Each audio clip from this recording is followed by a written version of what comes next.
um how is it possible that you have a girlfriend, right? That's maybe in another province, for example, and you are with someone that you spend maybe like every night with, and you still consider this person a side chick. Like that just doesn't go into my head. Like if you spend with this person more time than your supposed girlfriend, then how is it possible that you label this person as a side chick? You see, prompt number one is exactly one of the biggest problems we have. This side chick, there's no way she doesn't know that there's a person in this guy's life. And I don't understand why there's no remedy that comes towards this, especially with the ones that have got kids and you are in a relationship with that person and that person is spending so much time with you, as Samantha says, that now more time is spent with this particular person. So, but now I think the most Samantha, the most advantageous thing that this person gets is probably token of appreciation. That means they get the takeaways, and it also depends how the relationship is structured. At the end of the day, there are feelings involved, and I'm saying this person is now practicing polygamy. That is why I said to this Kagiso person, this is polygamous. I'm not saying, okay, I said he is one, but now there are instances where you were in a good relationship with a person, you now started a different habit and practice. That is why you are where you are. That is why you're doing what you're doing. Osefebe. Mara. Osefebe samoshema. Anyway, what I'm trying to say to you is you cannot consider that your far away person still as being in a relationship with them, in a committed one-way relationship. It's not possible.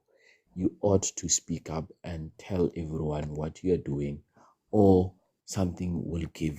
There is no way that Samantha, who is this far, is finding everything okay. My attention is, and she's gonna get hurt.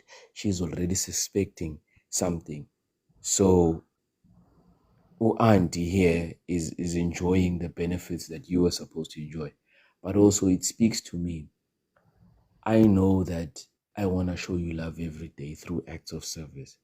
I know I want to randomly bring you lunch at work. Randomly make sure you take a tea break.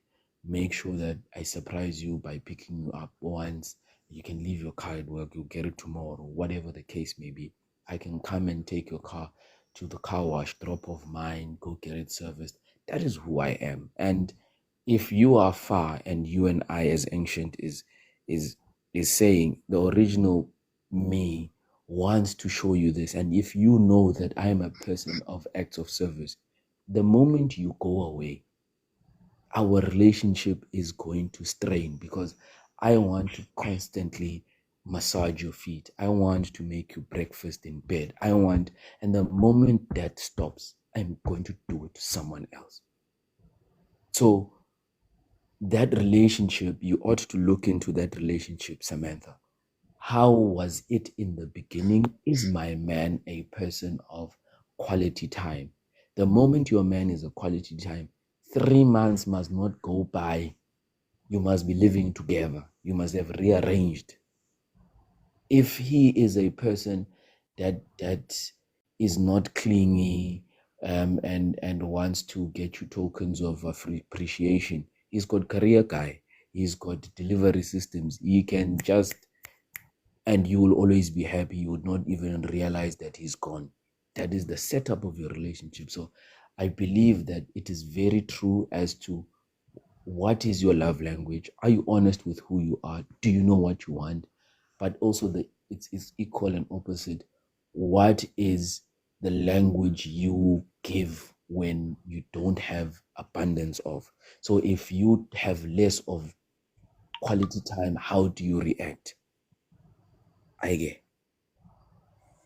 Just to add, can I add something, Malumi?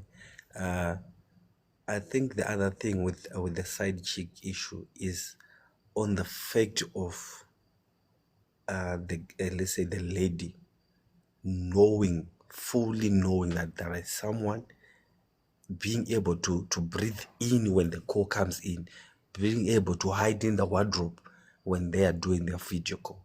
So I really like, Malume, what you're doing, because I have seen that, especially on social media, there is a fight when we are calling each other out. The fact that, Malume, you are calling men out, I think that's the good thing that we should try to do now, because I feel like the opposite is not working.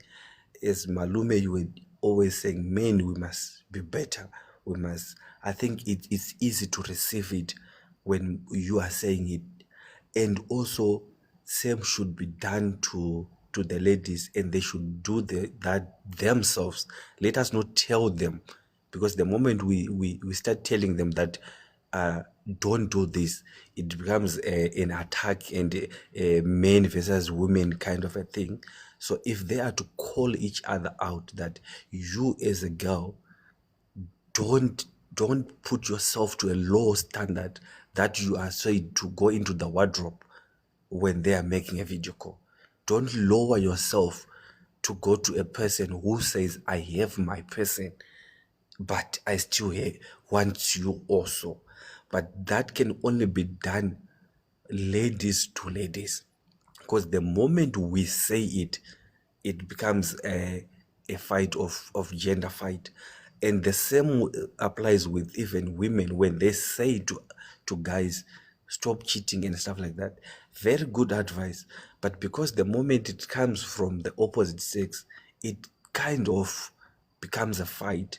So let us try to use the methods that are working. Umalume is here telling us that, guys, if you are now in your late 30s, come on. Why are you still at 11 o'clock? Why are you still not protecting your things at home? What are you doing out? It's easy because it's Malume saying it. We're not gonna have a fight back and forth. That same energy that Malume was pulling out, ladies, please do that also to each other, to your sisters, and that, guys, let us not be used by these men without vision that want us just for a specific time. They actually saying, I have got my wife, I have got my main girlfriend, but I just want you because we can go groove. If you guys call each other out and we call each other out, things will fall in order right away. But the problem is we are not calling each other out. We're just saying, as long as it suits you, it's fine.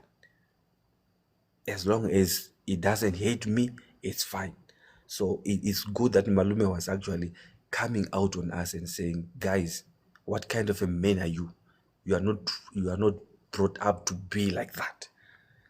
Same should be also on the opposite gender. Telling each other on your side that, guys, we are better than this. They can't treat us like objects, these guys. The moment you don't avail yourself, you as girls, all these crazy men will find you not available. Then the problem is solved. So let the women also not be available for being side chicks and stuff. But they can actually call each other out themselves. We can't call them out because it becomes a big fight. We should call each other out that, guys, we are better than this whole thing that we are doing of side chicks being taken for granted by another person. We are so much special than how we are being treated. Okay, let's acknowledge you, Kaylee Kone. Welcome to the panel. Okay.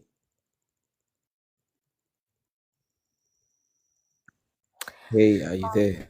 Okay, Samantha, yes. Okay, let me just. The reason why I asked that question was because I'm a married woman, and I Hi. just Hi, think that. everyone. Hi. Okay, can you let Samantha just finish off? No, what I just wanted to say that I just think that All if right, no my problem. husband have to maybe for example date Kay, and this like Kay is his side chick for example, and I'm not in the country or I'm not near him, and he spends more time with her than with me, and just keep calling her like, no, she's just a side chick. I think for me that will just be like, then be with her, you know, because I will never be able to compete with a woman that you give more time than me. So that's just my thing. I don't understand how can you still call someone a side chick when you spend, because to me time is more value than money. So if I put more time into you, it obviously means that you have to mean something to me, you know. I just don't get that side of the concept. But yes. All right. I mean, it is understandable. I think if that is a deal breaker, Samantha, you made a vow in front of God, and let that be the case. So, yeah. Okay. I think Kay has. Okay, so I wanted to ask, because the lady is a side chick, right? Why Okay. is it there are no feelings involved? You guys say there's no feelings involved. So because there's no feelings involved, why is it a problem if the lady says, okay, well, in that case, I'll venture out and find my own person who will be committed? That time you're not really thinking about it. You're just saying it blankly that let me venture out. But you guys have a problem and want to gatekeep that person, but you don't have feelings for them. So You what's see, the problem? the thing here is this word, and I'm gonna use it again: belonging. Men in a general sense don't want to share. That's why they fight. That's why they gatekeep. It's in you can be my side chick, but you can never be someone else's person. That is a man's nature. You can call him out for double standards and being needs to change his ways, but in a man's nature, a man does not want to share, and he's not going to share. He will rather fight. He'll rather, behave differently. But Kay, to be honest, my side chick is my side chick, is my side chick / girlfriend / sexual partner / whatever, but is mine. Cannot share. Even if the agreement was this, it will even get to an extent, and I'm sure you know that, it will even get to an extent where I would rather leave my relationship and commit to you so that no one else has you. It gets to that point, okay? So it is just a male thing. I don't know how to put it in any other way. It has, as much as it's feelings, no feelings involved, no secure future. But no one can have you, Kay. Even if you were my side chick and I was married to Samantha, no one can have you. And no one can have Samantha in the same breath. No one. I don't know if you understand. It's if you want a society where that makes sense, you are asking men to be something they are not, and a few weeks down the line they will go back to their default setting. Okay, that's just my submission to you. I don't know how it happens. I'm not saying it's normal, but a man will always function just like that. I do you understand, Kay? I don't know. I don't know if I fully understand, but okay. You understand but disagree with the whole thing. Yeah, let's put it that way. Because what is it that you don't understand? Look, yeah, I'm married to Samantha. You're my side chick, but you still want stability. You want your own family, right? And you're spending so much time with me. I'm not spending so much time with my wife. Firstly, you'd probably propose that, well, can I be with you, leave Samantha? And I'm probably going to lie that I'm divorcing and whatever the case may be. But to keep you, there is a high chance that I might drop Samantha to be with you, so that you don't go. So that is why when we advise, and Star will be here and tell me not to do it, but the advice is stay away from married men. Women, close, just close. I don't know what you are closing, but close. I won't say what to close. I won't dictate for UK where to go and what to do. But so that we continue holding women at the highest of values to make men's life easy. And I'm sorry, but Altair Sharp today said this, and he said, the man is a prize. The woman comes as, I'm going to make life easier. Everything a woman, you see, with me, Kay, a woman that comes into my life will have a very difficult time. The women that have come have found difficulty, and they'll call me out for being stubborn. But I can do anything a woman can do. And I'm not saying women can't do what I can, but I personally, at some point, I'm like, I don't need this. But when she comes to my life and finds a way to make everything easier, find a way of taking off the me, then our pupilo is much what? No for. Oh, this topic is interesting. Anyway, so Kay, I don't know if you understand what I'm trying to say to you. So we can agree that feelings are involved at the end of the day. Yes. And the man is going to deny them. And he's going to I'm going to tell Samantha, it was just smacks. It's friends with benefits. I'm telling you, I'm going to. But the day you say you found another person, let's stop. I'll be with Samantha in Cape Town visiting her. And the moment you say this, I promise you, I'm on. If there's no flight, I'll drive. If there's no flight, I will drive to keep. And we said there are no feelings involved. And I always tell you, good hour, it's fine. But I don't know how men, maybe men love more than women. I don't know. But that is what I'm trying to tell you here. Maybe there are those who are capable of saying, it's fine. But the most that I have seen, the most that I know, stories that we are hearing, things that we see a lokshin, a kasi, is that men will opt to divorce for a side chick because a side chick is now being shelled by the next cartel guy, by the next cat matal. Let's not go them corners. As in. But yes.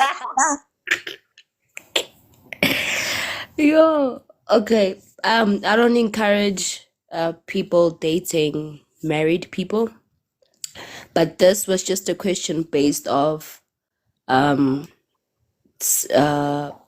people in relationships. I don't know the depth of people that are married, so I'm not asking a question based on that. It was just based on relationships in general. So yeah. Okay, my advice is people must stop fornicating. If you want to have multiple partners from day one, instead of asking a person what's their favorite meal, what's their favorite color, any choices, just ask, are you willing to go through this if it happens? How are you going to ensure you are going to not make it happen? Because things happen. And I want to believe that my advice to Kagiso accommodates the following. Okay. It accommodates him being told that your spirit says when you've got the runaround spirit. So because you've got the runaround spirit and you've been, exchanging soul ties with all of these people, and we ought to advise you whether we go clean you at the nearest river with a goat and its bale inside and whatever, so that you don't have, sometimes you've got a broken spirit if you are a man and you're fornicating and you're not supposed to. Something is wrong. You need to attend to it. I'm not saying I believe in such rituals, but women, you must have a hard time with woman. If you find an easy time with woman, you have a problem, Mchan. There is a problem. You are a red flag. So it then begs to go get help at home. They know your background, both your mother's and father's background. They'll be able to tell you and try and guide you that we have seen in your family such happen. It's possible. This is how you do it. It's not possible. We don't do it. And that is why you're having a hard time in life. For it to be easier, can we arrange a marriage with this particular person because they are the same way as the following? This person will fit your character. Sometimes it is very difficult to bring two characters together because we were raised by such strong people who are also arrogant. You can't tell your parent certain things, and it makes us difficult people as well. I'm not saying you are hurt, you need to deal with that. No. My mother taught me not to be dependent. She taught me to be okay with chores, to wash dishes. So I don't need a girl to wash my dishes. I'd rather go buy paper plates if I'm that lazy. We were taught by people that taught us not to swear. And I made an example and I said, instead of being clubbed from time to time, they would use cayenne pepper or paprika. They'd say, open your mouth. They'd put the whole thing inside your mouth. They'd such it. You'll never say the word FUK again. You'll never picture the woman again. Not necessarily a woman, but an elder. But because these days it's called corporal punishment, is not allowed, is this and that. That is why we have all of these ntenge people. They grow up too late, Abu Sfis or whoever was here, that guy. 7 o'clock, a man should be home. Even if you go to the nearest police station, they'll tell you things that have to happen after 7 could have been avoided. They could have been avoided. Yes, but problems do come to your home while you're sleeping. But at least you were there to defend it. Or you at least were there to see it happen, cry about it, and move on. But this thing of losing a family because you were never home, losing a family, I'm speaking to the men that are watching this. You can't.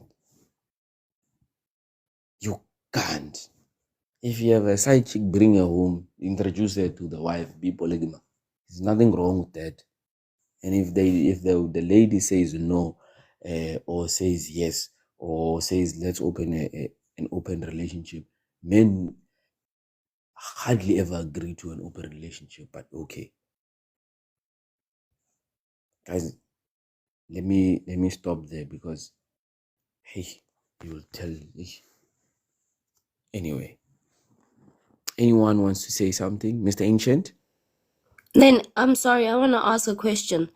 If you guys are getting side chicks, I don't understand then to what degree do you love your wife for you to do that? Like, what's running in your mind? Are you that heartless? Because to me, that's just heartless. You're not considerate of how you're making the other person feel. You took them out of their home and you said you want to be with them forever, but still. You see, Kay, the simplest answer that ends this entire conversation, it was a mistake. The simplest one is there were no feelings involved. Those are the simple questions, the simple answers to your question. But to be honest with you, I don't know when last I cheated. So I couldn't remember. I wouldn't remember. It has nothing to do with cheating is a choice. Cheating is a choice, and little do you know if your relationship or your marriage will accommodate it. Even if it's baby daddy, you were not home, baby daddy slept over on the couch. For me, if only Mkonazi was not around, hey, I'd be showing people flames. But cheating is cheating, especially if there is an agreement that they know there's no third person. But we are speaking to Sia Malum. Malum Sia is saying in his relationship, he is going to have multiple women. And he tells them from day one that, oh, here's the deal. If you want to stay, you will stay. I don't consider the next person as cheating. I consider this as, I told you, do you accept this particular person or not? Should we go find another one? Rather than cheating. I would not engage in any fornicating or physical touching unless it's approved by the person that I told that you will not be alone. It has nothing to do with just feelings, but health, but your spirit. Do you understand what I'm saying, Kay? Kind of. What I'm understanding is if you are getting two women, you are saying you'll never fully love them Oh no, I love them. how they want to be loved. Because I believe every woman wants to be the only woman, the only lady in that man's life. So if you can't respect that also from your side, you are saying I could never love you fully. You see, with that thought, it's not every woman, and I believe there are women that grew up knowing that when a man, they tell them, and I'm sure you've heard this, when he turns around and looks away, you must know he's no longer yours. Be happy when he comes home. And you were taught that is toxic. There are sayings like inkunzi yeqisibaya, the bull will always jump over the crowd and go out. Ukuzala umfana iqala. If you have a boy, you have kind of sinned, because the only thing he's going to do is cause problems. And it is problems that society has now said 1, 2, 3, 4, 5 is not allowed, and this is how to go about them. In my life, in the brackets that I live in, I live in a very traditional bracket, and what I'm saying to you is orally told by me, taught to me. It is taught to me that ubaba uvalela imbuzi esibayeni he closes the gate of the kraal, whether it's goats or cows, and he does not let them wander out at night. So in that saying, it goes back to what I said to you, Kay, that what are you doing out at night when the sun has gone down? In the very same breath, I'm saying to you, there's nothing wrong in the brackets that I live in of having multiple women. And those women are not taught that they are being cheated on or sharing a man. They understand we are one. Others look at it differently. I'm not here to protect cheaters.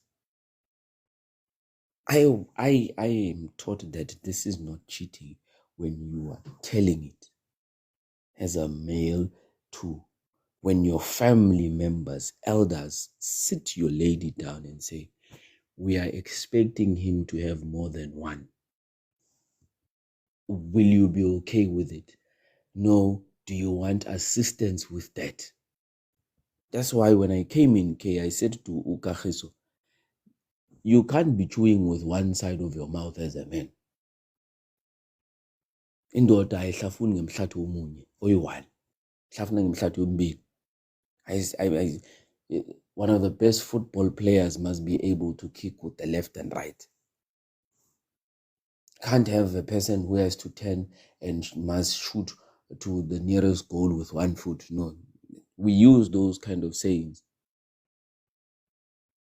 but it is that life is guided by elders. You don't just wake up and say, I'm a polygamous person. So I do not believe that there are women only want. There are those that are in my commodity, which is African culture, and embraced in such. There are ladies that know they will be accommodated as one, whether they are 4, 3, 6, 10, in such a setup. Have I answered you, Kay?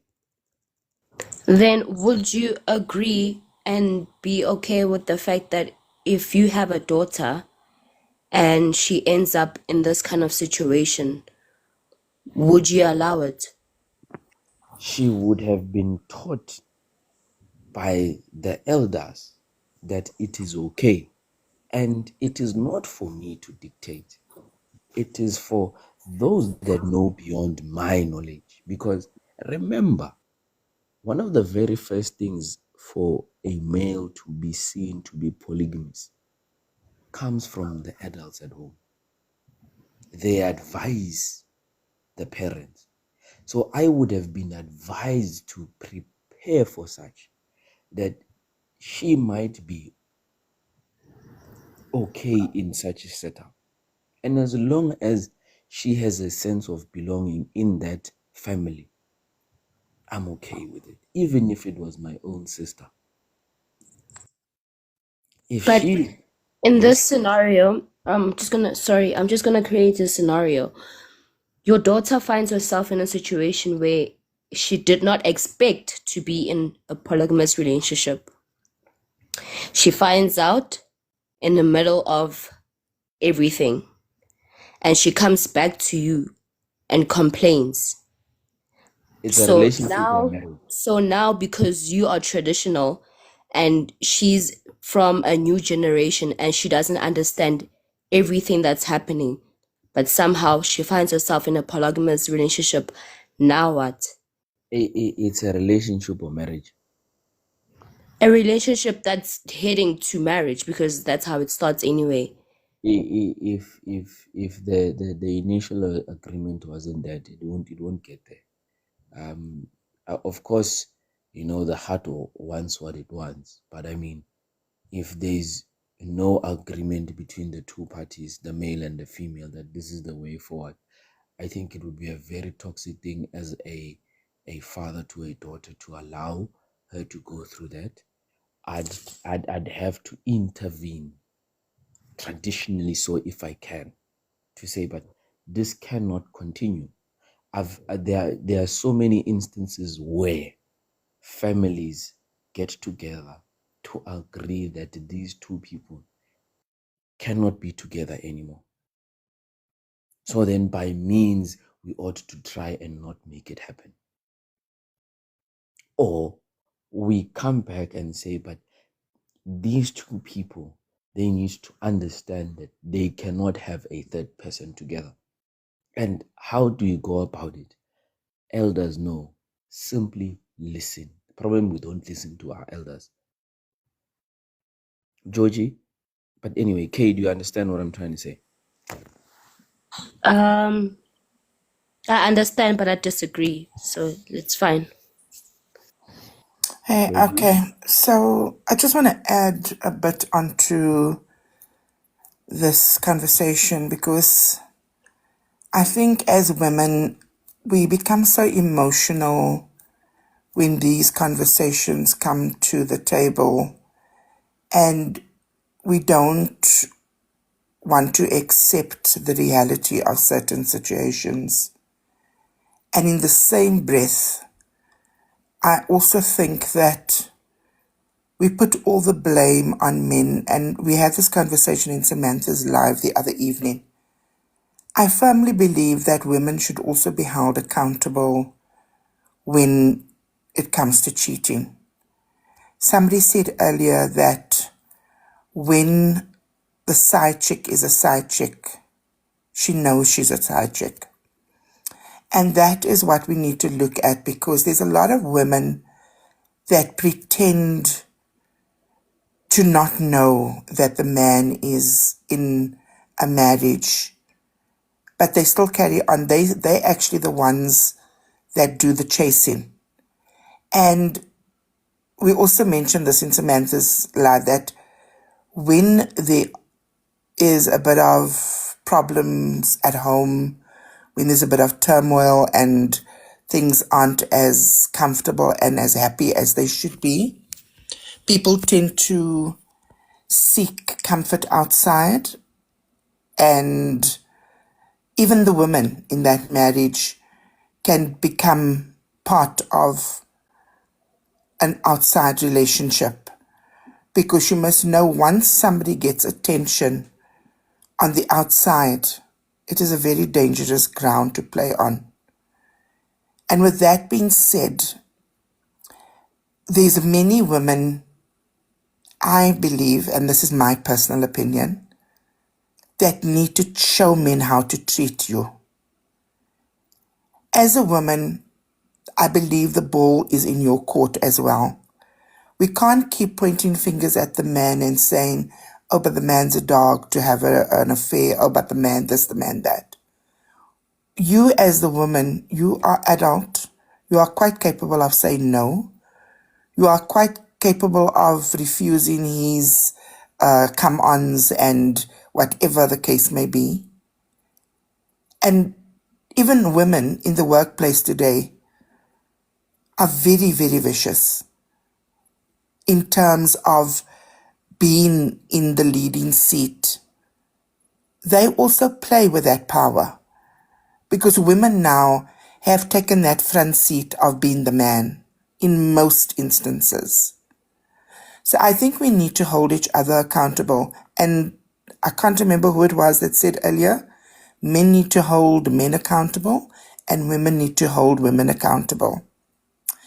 And with regards to, so that's on the cheating side, right? And I don't condone cheating, because it's a very painful thing.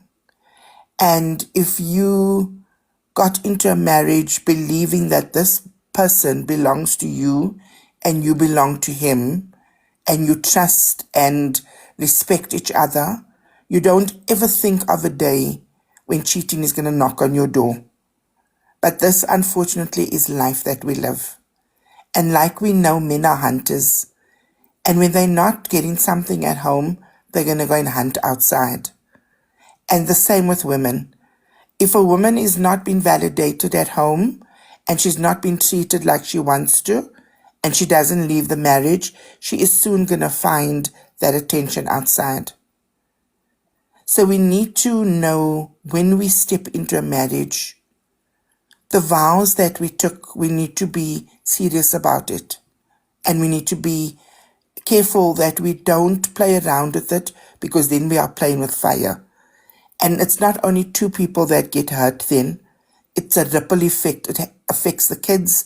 There's other two families that have come together. So a lot of people are hurt in the process. And then when it comes to the polygamy, as South Africans and Africans, we know that polygamy is a practiced marital law in Africa, especially in the Zulu culture.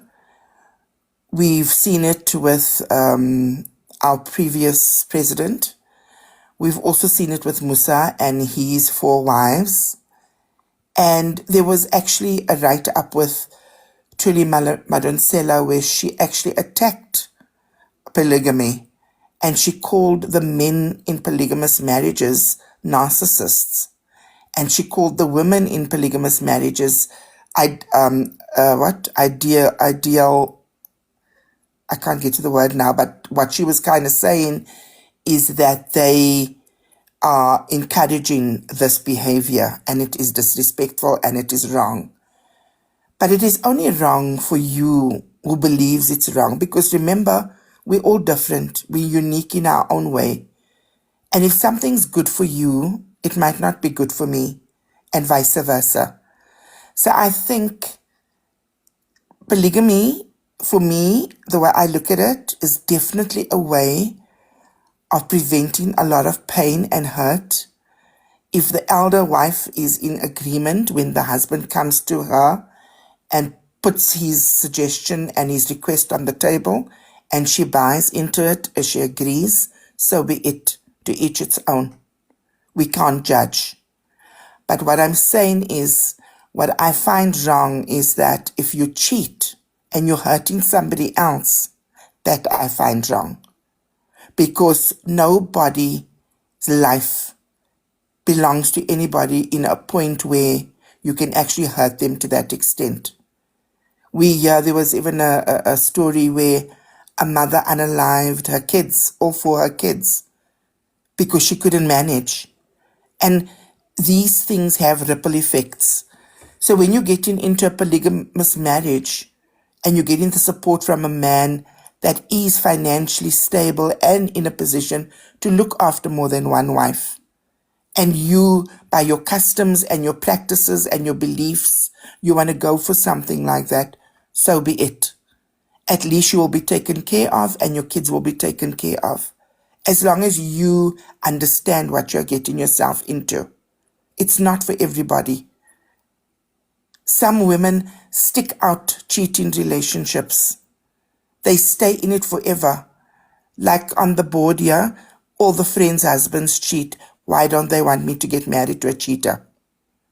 And these are the things that women do. Us as women, we do these things. We ask these questions. Because we also don't want to be humiliated. How many relationships haven't we been through that we've been cheated on, or that we've been betrayed? So we stick with this one that we think now is the holy grail that has been blessed upon us. But we sell ourselves short, because at the end of the day, it just hurts us. Okay, the countdown has ended, so I think Ancient is chucking us out. Yeah, that's my 5 cents. Thank you. All right, thank you, Georgina, and thank you, Kay, and Samantha. Thank you so much, guys, for joining tonight. Thank you, I appreciate you. Butia just left. Butia, I don't know who it is that is haunting you on TikTok. You should have told me, and then we'll see how we could manage that person together. Now somebody's haunting you, you have to leave. But it's okay. Sia, thank you for your contribution as well, and also for moderating. To everyone in the comment, I appreciate you. Thank you for joining us today. I'm sorry we started a bit late today. Tomorrow will be much earlier. I was out, and I think I ran into a bit of an incident. That's why I was late. I was out and I was driving home so I could make it in time, even though I was already late for 8 p.m. and bumped into a young lady who was robbed on the streets, Ach no. driving past, and she was literally in the middle of the street crying for help. And I sped off and I passed. On the second thought, I had to pause because I knew that road was very lonely, quiet, and dangerous. Other cars were passing. No one was definitely going to help her. So I made a Sure. U-turn. I got her and I took her to the police station. Left her there after I had called her family, so they were on their way. So I had to, before I came home, got a text. Now she's home safe. So that's actually why I came. That's actually why I started my life early. I had quite Oh, late today. So thank you all for sticking it through, for good coming. for you. Thanks for helping a lady in need. You're welcome. I mean, we can't be hypocrites. We can't be here on the live saying let's help women and we see them in real life and run away. Absolutely. We must walk the talk and preach and practice what we preach. So thank you guys anyway for coming. However late I Thank started. you, Ancient. Thank you, everyone. Bye, Samantha. Bye, Kay. Bye, everyone Bye, else. bye, everyone. Have a Thank blessed you. morning. Thank Take you care all. until So much. tomorrow, until later. Yes, I'll see you again later at 8 p.m. Thank you so Okay, much. cool. Bye. Bye. Bye.